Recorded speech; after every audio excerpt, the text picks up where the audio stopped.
লন্ডনে ডক্টর ইউনূস ও তারেক রহমানের বৈঠক নিয়ে অনেকেই অসন্তুষ্ট বলে মন্তব্য করেছেন বিএনপির মহাসচিব মির্জা ফখরুল ইসলাম আলমগীর। রাজধানীর তুরাগে দলের সদস্য নবায়ন কর্মসূচি অনুষ্ঠানে তিনি বলেন, ভোটের পর অনেকের গুরুত্ব থাকবে না, তাই কেউ কেউ নির্বাচন চায় না।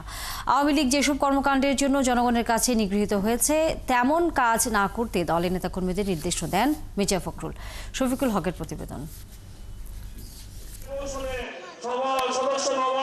বিএনপি নেতাকর্মীদের সদস্যপদ নবায়ন কার্যক্রম চলছে বেশ কিছুদিন ধরেই। এরই ধারাবাহিকতায় ঢাকা মহানগর উত্তর বিএনপির এই কার্যক্রম শুরু হলো বুধবার থেকে।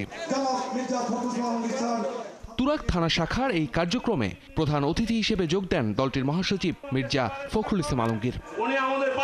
সদস্যপদ নবায়ন করতে গিয়ে বিতর্কিত ব্যক্তি কিংবা ফ্যাসিবাদের দোসররা যেন দলে ঢুকতে না পারে সে বিষয়ে সতর্ক করেন ঢাকা মহানগর উত্তরের আহ্বায়ক।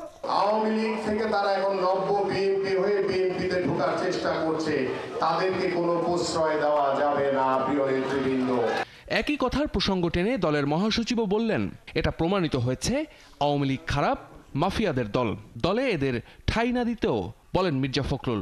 আমরা বলি আওয়ামী লীগ আমরা নেব না, আমরা খারাপ লোককে নিতে চাই না, কিন্তু আমরা ভালো মানুষ যে নতুন ভাবে রাজনীতি করতে চায় তার কথা অবশ্যই আমরা চিন্তা করি। এই কথাটা মাথায় রাখতে হবে, একদম সব বাদ দিলে তুই চলবে না।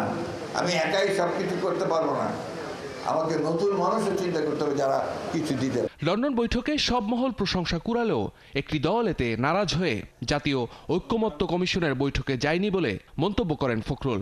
কোনো সংঘর্ষে না গিয়ে এই দুই নেতা আমাদের একটা শান্তিপূর্ণভাবে নির্বাচনের সুযোগ করে দিয়েছেন, তাই না ভাই? আমরা কিনা পছন্দ করছি না অপছন্দ করছি, অনেকের পছন্দ হয় নাই, তারপর নির্বাচন হলেই তাদের বিপদ। এখন নির্বাচন নাই, সুতরাং তাদের অনেক গুরুত্ব আছে। যে নির্বাচন হয়ে যাবে তখন জনগণের যারা ভালোবাসার দল তারাই তো ক্ষমতায় আসবে, তাই না? তো তখন তাদের গুরুত্ব কতটুকু থাকবে কি থাকবে না তখন দাঁড়িয়ে হবে, যে কারণে ওরা নারাজ হয়েছে।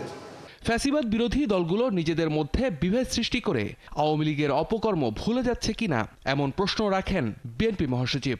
কোনো কিছু জোর করে দখল করে চাঁদাবাজি করে আমরা যেন মানুষের অধিকারকে হরণ না করি। শফিকুল হক, ৭১, ঢাকা।